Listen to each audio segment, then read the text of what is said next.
Nah. My name is Margaret Elaine Hollis. For 31 years, I worked as a school nurse at Crestwood Elementary in a small suburb just outside of Columbus, Ohio. I knew every child's allergy, every parent's emergency number, every teacher's preference for how to handle a crying student. I was the woman who kept things running quietly, behind the scenes, the kind of person most people only noticed when something went wrong. When my husband, Gerald, passed from a stroke 3 years ago, I didn't fall apart the way people expected me to. I cried, yes. I sat in his recliner for 2 weeks and didn't move it an inch. But I had spent a lifetime being practical, and practicality doesn't pause for grief. The mortgage didn't pause. The electric bill didn't pause. So I went back to work. The school district had cut the nursing budget the year before Gerald died. My position became part-time. Half the salary, same amount of caring. I couldn't make it work on what they were offering, so I picked up a second job at a walk-in clinic on the other side of town. Evening shifts mostly, 4 o'clock to 9, sometimes 10 if they were short-staffed. It wasn't glamorous work. Mostly I triaged colds and earaches and the occasional laceration from someone who had been too confident with a kitchen knife. But it paid. And being busy kept me from going home to a house that was too quiet. The clinic was a 40-minute bus ride from my neighborhood, or 12 minutes by car if you knew the roads well. I didn't drive at night anymore. My eyes had never been sharp after dark, and Gerald had always been the one to drive when the sun went down. After he was gone, I relied on the 47 bus for my morning shift at the school and on a car service for the clinic evenings. The bus didn't run reliably past 9, and I wasn't about to stand alone at a stop on Millerton Avenue at 9:30 at night. The car service assigned different drivers, but for about 3 months, I kept getting the same man. His name was Earl Washington. He was somewhere in his late 50s, quiet, with a graying mustache and hands that always looked slightly too big for the steering wheel. He never played music unless I asked. He never made small talk unless I started it. He just drove, steady and careful, and he always made sure I was inside my front door before he pulled away from the curb. The first time I realized Earl was something different from the other drivers was in October. It had been raining hard, the kind of rain that comes sideways and makes umbrellas useless. I had stepped out of the clinic and was digging through my bag for my phone when Earl appeared beside me with a folded newspaper held above my head. He had parked, gotten out in the rain, and walked to the door just to keep me from getting soaked. I didn't even ask him to do that. I started bringing him coffee after that. Nothing elaborate. I had a small thermos I would fill each evening before I left home. 2 sugars, a little cream. I didn't know how he took it, so the first time I handed it to him, I apologized in advance and told him to just throw it out if it wasn't right. He took a sip right there in the parking lot and said it was just fine. Then he said, quietly, that nobody had brought him anything in a long time. I didn't ask what he meant by that. Some things you don't push on. After that, the coffee became our ritual. Every evening I worked, I would hand him the thermos when I got in the car.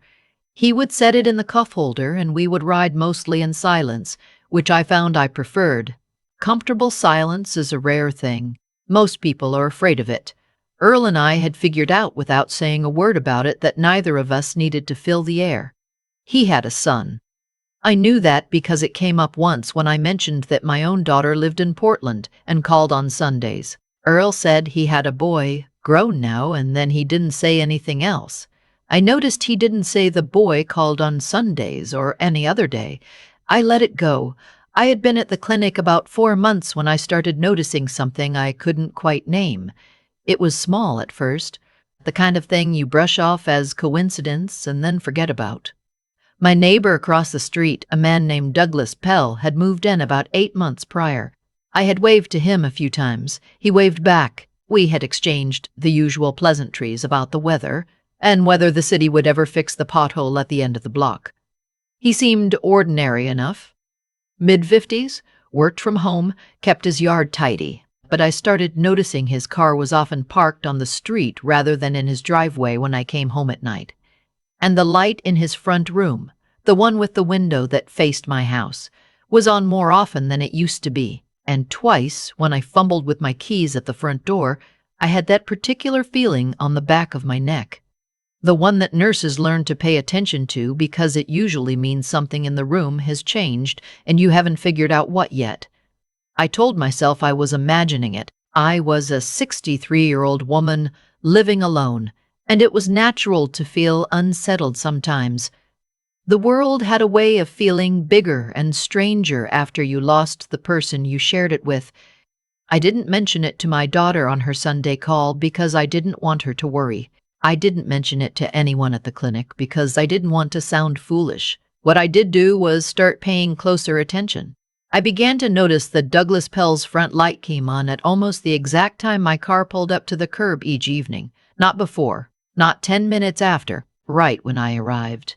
I began to notice that when I checked my mail in the morning, his front curtain moved. Once I left my porch light off on purpose and fumbled in the dark for a full minute. And when I finally got inside and turned on the hall lamp, the light across the street clicked on within seconds. It could have meant nothing. I knew that. But I had spent 31 years watching children, learning to read the difference between a stomachache from a math test and a stomachache from something happening at home. My body was telling me something, and I had learned a long time ago not to argue with that particular kind of knowing. One Thursday evening in January, Earl picked me up at 9:15. It had been a long shift. An elderly man had come in with chest pain that turned out to be serious enough to warrant an ambulance, and the paperwork that followed had kept me late. I got in the car, handed Earl the thermos, and sat back with my eyes closed for a moment. We were about 6 minutes from my house when Earl slowed the car and turned left instead of right at the intersection of Callaway and 5th. I sat up. "Earl, you missed the turn." He didn't answer immediately.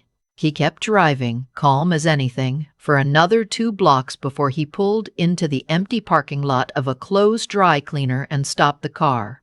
He turned around to look at me. "Miss Margaret," he said, "I need to tell you something, and I need you to hear me out before you say anything." I looked at him. In all the months I had been riding with him, Earl had never been dramatic about anything. Not once. So when I saw the particular set of his expression, I didn't panic. I just nodded. "There's a man who lives across from you," he said, "in the house with the green mailbox." My hands went still in my lap. "I know who I'm talking about," he said. "Not a question. A check." "Douglas Pell," I said. Earl nodded. "I have a buddy who works dispatch for the overnight patrol in your district. We go back 20 years. He called me last week because he ran your address in the system after I mentioned I drove you home regular. He wanted to know if you knew what kind of man that was living across from you." I felt the air in the car change the way it changes in a clinic room when you're waiting for a result. "He moved from Dayton," Earl said. "Before that, Akron. There were complaints at both addresses. Women living alone. He never did anything that stuck, legally. But the pattern was there. Surveillance, intimidation, turning up where he shouldn't be. The women who reported it couldn't make it hold in court because he was careful. He never crossed the line far enough for an arrest, but he got close. Both of those women eventually moved." I sat very still. "My buddy thinks he's been watching your house for weeks," Earl said. "He's seen the car parked facing your place more than a dozen times on the overnight logs. There's no law against parking on a public street, but he wanted you to know." I thought about the curtain moving. I thought about the light clicking on. I thought about the feeling on the back of my neck that I'd been telling myself was just grief making me jumpy. "I don't want you going home tonight," Earl said. "I know that's not my place to say, but I don't want you walking up to that door alone until you've had a chance to talk to somebody official, somebody who can do more than my buddy can do from a dispatch desk." I looked out the windshield at the dark parking lot and the streetlights reflecting off the wet asphalt. I thought about Gerald. I thought about how he used to stand in the doorway and watch me walk to the car every morning, just to be sure. I hadn't had anybody watch to be sure in 3 years. "Where would I go?" I said. "My sister lives 12 minutes from here," Earl said. "She knows I'm asking. She said you're welcome." I looked at him for a long moment. This man who had held a newspaper over my head in the rain. This man whose son didn't call on Sundays. "All right," I said. But tomorrow, we're going to the police station together." He nodded once. "Yes, ma'am. Earl's sister was named Gloria, and she had the kind of home that smells like something has been baking in it for 30 years. She put me on her couch with a quilt and a cup of chamomile without asking a single unnecessary question, which told me everything I needed to know about what kind of woman she was. I called my daughter that night. I told her everything. She cried in a way that I had not heard from her since her father's funeral, and she said she was booking a flight. I told her to wait. Let me see what tomorrow brings."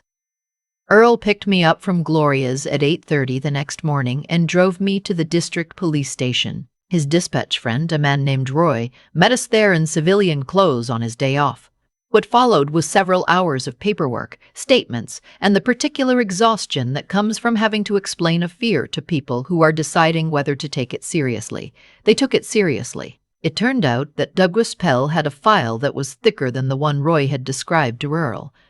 There was a restraining order violation in his history from Akron that had been handled at the county level and never linked across jurisdictions. When the detective on duty pulled everything together and put it in front of a judge that afternoon, there was enough for a search warrant.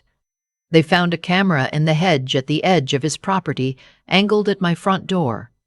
They found a notebook. Inside the notebook were records of my schedule, what time I left in the morning, what time I came home at night, whether my lights were on or off, whether my daughter's car was in the driveway when she visited at Thanksgiving. 47 days of entries. He had been watching me for 47 days. Douglas Pell was arrested that evening. I stood in my living room afterward and looked out at the house across the street with its green mailbox and its ordinary curtains and its tidy yard. And I felt something move through me that wasn't quite fear anymore. It was closer to awe, at how close ordinary-looking things can be to something that isn't ordinary at all.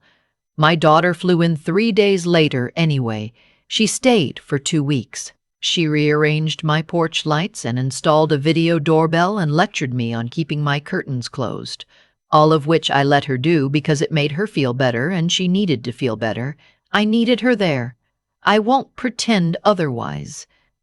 The case went to trial 8 months later. I sat in the courtroom and gave my statement, and I looked at Douglas Pell, who looked like someone's accountant and had the most ordinary face I had ever seen on a person who had frightened me so thoroughly. He was convicted on charges of stalking and criminal surveillance. He was sentenced to 4 years. After the verdict, Earl was waiting for me outside the courthouse. He had driven me there that morning and said he'd be there when it was over, and he was. He handed me a coffee from the cart across the street, and we sat on a bench in the thin winter sun and didn't say much. After a while, I asked him about his son. He was quiet for a moment. Then he said his boy's name was Marcus, and they hadn't spoken in 4 years over something that Earl said was mostly his fault.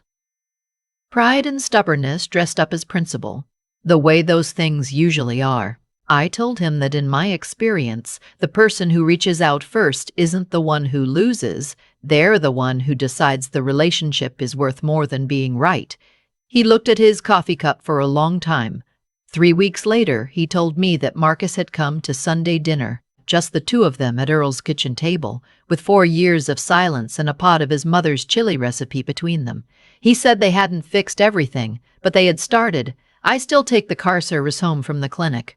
Earl is still usually the one who shows up. I still bring the thermos, 2 sugars and a little cream, and he still sets it in the cup holder without making a ceremony of it.